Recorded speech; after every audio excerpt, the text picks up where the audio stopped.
사랑하는 여러분, 하나님의 은혜와 평강이 넘치는 복된 삶이 되기를 바랍니다.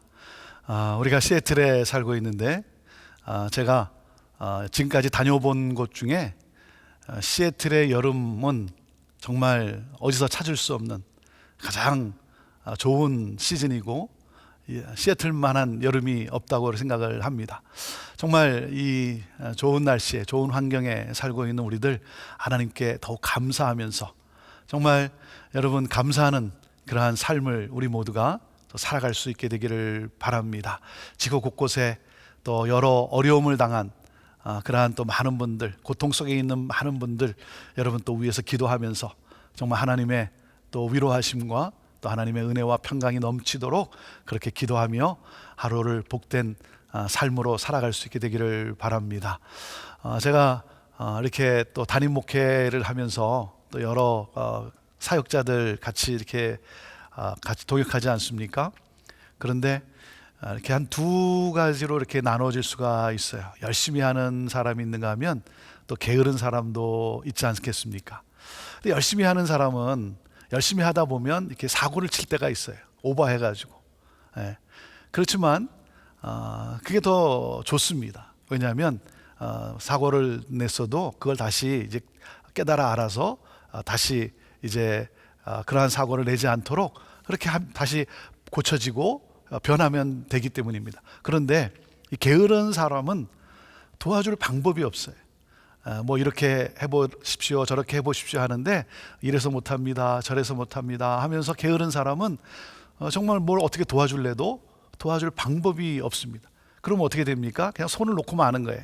에이, 그럼 뭐 할 수 없다, 그냥 알아서 살아라, 이렇게 되는 거죠. 여러분, 이게 무서운 거예요. 이게 무서운 거예요. 열심을 내다가 사고를 쳐도 그래도 그러한 사람을 더 도와주고 싶고, 그러면서 그 사람이 더 옳은 방향으로 갈 수 있도록 더 놀라운 일들을 해낼 수 있도록 격려해주고. 여러분, 하나님의 마음도 마찬가지 아니겠습니까? 하나님을 찾고 찾을 때 하나님이 더 기뻐하시겠죠. 더 기뻐하셔서 어쩔 줄 몰라 하시며 더 도와주고 싶은 것이 하나님의 마음 아니겠습니까? 하나님을 찾지도 않고 하나님의 뜻에 관심도 없고 그러다 보면 여러분, 하나님의 진노가 뭐예요? 그냥 내버려둬.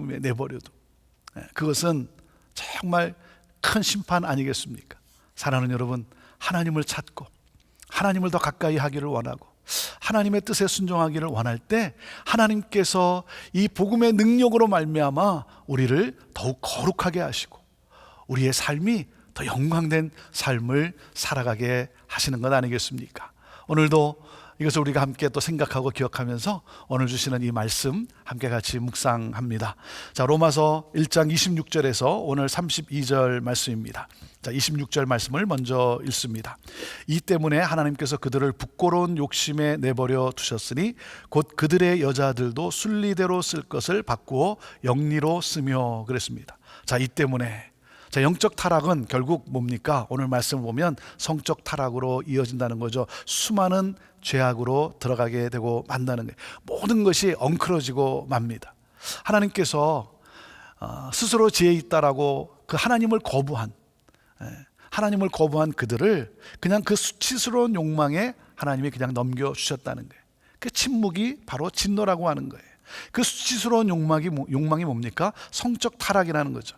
하나님의 뜻을 추구하지 않을 때 하나님은 자신들의 욕심에 그냥 빠져 살게 하셨다는 거예요. 그래서 그들은 어떻게 됐습니까? 우상 숭배를 하고 마는 거죠. 피조물을 창조주의 자리에 놓고 우상 숭배를 하고, 그 우상 숭배는 결국 뭐라고요? 성적 타락으로 이어지는 것이죠. 여러분, 가나안에서 왜 우상 숭배를 합니까? 송아지를 만들어서 왜 그들이 그것을 하나님이다라고 여기면서 우상 숭배를 했습니까? 이 가나안의 이 바알 신의 그 내용이 뭡니까? 바알 신은 풍요의 신이에요. 풍요의 신, 다산의 신이에요. 그러니까 뭡니까? 이 다산, 이 풍요는 암수의 결합에 의해서 이루어진다는 거죠. 그래서 뭡니까? 암수의 결합, 이 성의 결합, 이것을 신이 좋아한다 그러면서 그 신전에서 집단 성행위가 이루어지는 거예요. 결국은 쾌락을 위해서 뭡니까? 우상을 만들고 욕심을 채우기 위해서 우상에 절하고, 이게 인간의 지혜라고 하는 거예요. 이 어리석음인 것이죠. 그래서 매춘과 동성애가 이렇게 이루어지고 있는 것이죠. 하나님께서 여러 가지 죄악들을 다루시는데 그 중에 오늘 말씀을 보면 제일 먼저 좀 더 심각하게 다루는 문제가 뭡니까? 이 성적 타락이에요. 성적 타락. 결국은 그 동성애를 다루고 있습니다. 27절 말씀입니다. 그와 같이 남자들도 순리대로 여자 쓰기를 버리고 서로 향하여 음욕이 부릴 듯하며 남자가 남자와 더불어 부끄러운 일을 행하여 그들의 그릇 때문에 상당한 보응을 그들 자신이 받았느니라. 자, 이와 같이 남자들도 여러분, 남녀의 관계, 이성의 관계가 뭡니까? 순리적인 관계라고 말씀하고 계세요. 동성 간의 관계, 이것은 영리적인 그러한 관계다 말씀하고 계십니다. 여기에는 하나님의 보응이 있다는 거예요. 그 보응이 뭐예요? 내버려 두심이에요. 그냥 선택한 일대로 살도록 하신 것. 이게 더 무서운 것이죠. 더 깊은 죄악에 빠져들고 마는 거예요. 그래서 28절에 이렇게 말씀하십니다. 또한 그들이 마음에 하나님 두기를 싫어하며 하나님께서 그들을 그 상실한 마음대로 내버려 두사 합당하지 못한 일을 하게 하셨다 그랬습니다. 그들의 마음이 뭐예요? 하나님 없이 살 수 있다는 거예요. 하나님 없이 살 수 있다. 그래서 하나님에 대한 불신앙이에요. 그래서 하나님은 그들을 진노 아래 그냥 두셨다라고 하는 거예요. 진노 아래 두셨다. 여러분, 하나님의 창조 질서가 있습니다. 하나님은 질서를 따라 움직이시는 분이에요. 그래서 하나님은 그 질서에 따라 모든 것이 돌아가도록 했는데 뭡니까? 역행하는 것이죠. 영리하는 거예요. 하나님의 창조의 질서를 파괴하는 이 인간의 어리석음, 어떻게 해서든지 하나님의 그 창조의 질서에 대항하고 있는 이 어리석음, 그것은 뭡니까? 하나님의 권위에 도전하고 있는 것이죠. 내가 하나님보다 낫다 이거예요. 그래서 하나님의 권위에 도전하고 있어요. 그러니까 그 정신과 생각과 그 판단력이 어떻게 됩니까? 부적절한 생각으로 가득 찰 수밖에 없다는 거죠. 그래서 하나님의 진노가 임한 우리 인간이라는 거예요. 자, 29절에부터 어떻게 됩니까? 하나님 없이 하나님의 뜻을 따르지 않기로 결정했기 때문에 하나님은 그냥 내버리다, 합당하지 못한 일에 더 깊이 빠져들게 했다는 거예요. 그래서 하나님을 마음에 두기 싫어하는 그들의 이 비참한 상태, 이 타락한 삶의 이 모습들, 그 모습들을 우리에게 구체적으로 나열을 하고 있습니다. 29절부터 31절까지인데요. 제가 읽습니다.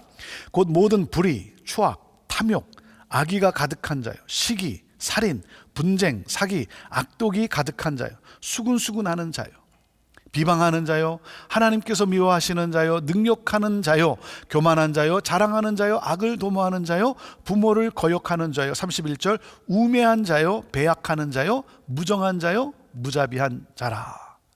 이 타락한 삶의 이 특성들이죠. 결국 타락한 모습은 어떻게 됩니까? 모든 것이 엉망진창이라는 것이죠. 비참함입니다. 비방하고. 하나님께서 미워하시는 자요 그랬는데 하나님께서 미워하시는 자가 누구예요? 하나님을 미워하는 자죠. 그래서 하나님을 미워하는 자라는 거예요. 또 그런가 하면 배약하는 자, 배약하는 자요라는 것은 신의를 저버린 자의 모습이라는 거죠. 이기적이고 그리고 반사회적인 그러한 삶을 살아갑니다. 자신의 욕심을 최우선으로 두기 때문에 그 자신의 욕심을 채우려다 보니 어떻게 됩니까? 결국 뭐예요? 악으로 가득하게 되고 만다는 것입니다. 여러분, 하나님과의 관계가 깨지면 어떻게 되죠? 나 자신과의 관계가 깨져요. 나 자신과의 관계가 깨지고 결국은 이것은 이웃과 사회 그리고 자연과의 관계도 헝클어지고 만다는 것이죠. 그러니까 모든 관계의 근원은 어디에 있습니까? 하나님과의 관계예요. 하나님과의 관계. 그래서 이런 말이 있지 않습니까? 첫 단추를 제대로 끼워야 된다는 거예요. 하나님과의 관계가 모든 관계의 근본이라고 하는 사실입니다. 여러분, 개인의 망가짐은 개인의 망가짐으로 끝나는 것이 아니라 공동체가 무너지고 마는 거예요. 결국 공동체가 무너지면 어떻게 됩니까? 여러분, 그것이 사회적으로 확산이 되는 것이고 사회가 모든 것이 헝클어지는 망하는 그러한 역사가 나타나는 것 아니겠습니까? 자, 그래서 이렇게 말씀을 합니다. 32절에 그들이 이 같은 일을 행하는 자는 사형에 해당한다고 하나님께서 정하심을 알고도 자기들만 행할 뿐 아니라 또한 그런 일을 행하는 자들을 옳다 하느니라. 이 같은 일을 행하는 자들에게는 뭐예요? 사형에 해당된다 그랬습니다. 죄의 삭은 사망이에요. 죄의 삭은 사망입니다. 네. 여러분, 왜 하나님은 악인들을 그대로 놔두시는가? 그런 질문을 할 때가 있지 않습니까? 악인들의 번성하는 것을 보면서 왜 하나님은 악인들이 번성하도록 그냥 놔두시는가? 그런데 여러분, 그냥 놔두시는 것이 아닙니다. 하나님의 진노가 그들에게 더 가까이 다가오고 있는 거예요. 엄청난 진노가 그들에게 임하고 마는 것입니다. 근데 이들은 어떻습니까? 자신들이 지혜롭다고 생각하고, 그래서 하나님을 거부하고, 그래서 그 일들을 또 행할 뿐만 아니라 그런 일을 행하는 자들을 옳다 여겼다는 겁니다. 자기들과 같이 그렇게 행하는 자들을 이게 박수를 쳐주는 거예요. 잘한다고. 오히려 권합니다. 그래서 어떡하죠? 세력을 구합을 해요. 참 이게 악한 자들 아닙니까? 비방하고 그리고 교만하고 그러면서 악을 도모해요. 세력을 규합을 합니다. 자기와 같은 그러한 세력을 만드는 것, 동조자를 찾고 있는 것이죠. 그래서 뭡니까? 자기들의 생각이, 자기들의 판단이 옳다라고 정당화시키는 것이죠. 결국 이것은 하나님의 심판을 불러오고 만다라고 말씀하고 있습니다. 그들의 생각과 그들의 마음이 부패하기 때문에 말과 행동에서 그대로 나타나고 있는 모습이죠.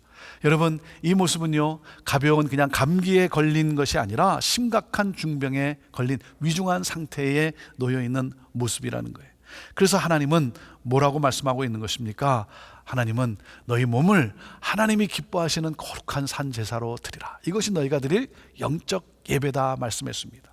자, 여러분, 우리가 옳은 일을 행해야 되고 그래야 되는데 뭡니까? 결코 뭡니까? 내가 그렇게 할 수 있는 능력이 내게는 없다는 거예요. 죄를 내가 끊을 수 없다는 거예요. 하나님께로 돌아와야만 한다는 겁니다. 하나님께로 나와야만, 하나님만을 의지해야 된다는 것입니다. 사랑하는 여러분, 하나님을 사랑함으로 말미암아 무엇입니까? 성령의 열매가 맺히는 그러한 우리의 복된 삶이 되기를 바랍니다. 죄악의 열매가 아니라 성령의 열매가 맺히는 그러한 삶. 여러분, 죄를 지으면 괜찮습니까? 그렇지 않죠. 죄를 지었다고 깨달을 때, 그때 우리는 회개의 자리로 나아가야 합니다. 여기에 살 길이 있습니다. 우리가 이렇게 고백할 때가 있어요. 하나님, 알고 지은 죄, 또 그리고 모르고 지은 죄 용서해 주십시오. 근데 여러분, 정말 모르고 죄를 지을까요? 모르고 죄를 짓겠습니까? 이게 인간의 이 어두남이고 인간의 이 완악함인 거예요. 하나님 앞에 회개하고, 그래서 하나님의 진노가 임하는 것이 아니라 하나님의 거룩함이 나타날 수 있는 그러한 우리들, 오늘 이 말씀을 통해서 우리가 기도와 말씀으로 하나님 앞에 나아가고 그리고 깨어있고, 그러므로 말미암아 정말 거룩함을 추구하는 우리들 되기를 바라고, 거룩함을 추구하는 하나님을 찾는 우리에게 하나님의 능력이 임함으로 말미암아 정말 거룩함을 살아가는 그러한 우리 모두가 되기를 바랍니다. 특별히 여러분, 우리 이성간의 이 결혼 정말 행복하게 살아야 합니다. 행복하게 살아야 됩니다. 행복하게 살지 않으니까 자꾸만 사람들이 엉뚱한 것에 행복을 찾는 것 아니겠습니까? 그래서 동성애에 빠지는 것 아니겠습니까? 여러분, 우리가 행복하게 삶으로써 정말 이성 간의 결혼에, 이성 간의 관계에 행복이 있음을 우리가 또한 이 사회에 삶으로 보여줄 수 있게 되기를 바랍니다. 오늘 이 말씀을 묵상하는 가운데 특별히 우리 자녀들을 위해 기도하고 싶습니다. 정말 이 세상, 정말 광야 같은 이 세상, 죄악이 넘쳐나는 이 세상에서 무엇이 진리인지 분별하지 못하는, 자기 생각이 옳다라고 여기는 이런 포스트 모더니즘에 자라가고 있는 우리 자녀들, 하나님 진리의 말씀, 하나님을 가까이 하고 하나님을 찾는 우리 자녀들 되게 하시고, 그러므로 말미암아 하나님이 주시는 지혜로 잘 분별하면서 이 세상에서 정말 하나님의 그 창조의 질서의 아름다움을 드러낼 수 있는, 하나님의 영광을 드러낼 수 있는 우리 자녀들 되게 하여 주옵소서. 하나님, 우리 자녀들 붙들어 주옵소서. 그렇게 특별히 위해서 또 기도하는 오늘 이 시간이 될 수 있게 되기를 바랍니다. 하나님이 없으면 결국 죄로 말미암아 악이 번성하게 되는 것입니다. 악이 넘쳐나게 되는 것입니다. 모든 것이 헝클어지고 마는 것입니다. 하나님을 찾음으로 모든 것이 질서 가운데 움직여지는 그러한 복된 삶이 되기를 바랍니다. 기도하겠습니다. 하나님, 죄를 죄로 알고 하나님 앞에 마음의 무릎을 꿇고 회개의 자리에 나오고 회개하며 거듭나는 새로워지는 우리들 되게 하여 주옵소서. 하나님을 두려워하는 백성들 되게 하여 주옵소서. 하나님을 하나님으로 경배하는 우리들 되게 하여 주옵소서. 그러므로 말미암아 하나님의 거룩하심이 우리의 삶을 통해 거룩함이 나타나므로 하나님 우리의 모습을 보고 하나님을 알고 하나님께로 돌아오는 그러한 놀라운 역사가 있게 하여 주옵소서. 복음의 능력으로 살아가는 우리 모든 그리스도인들 다 되게 하옵소서. 예수님의 이름으로 축복하며 기도하옵나이다. 아멘.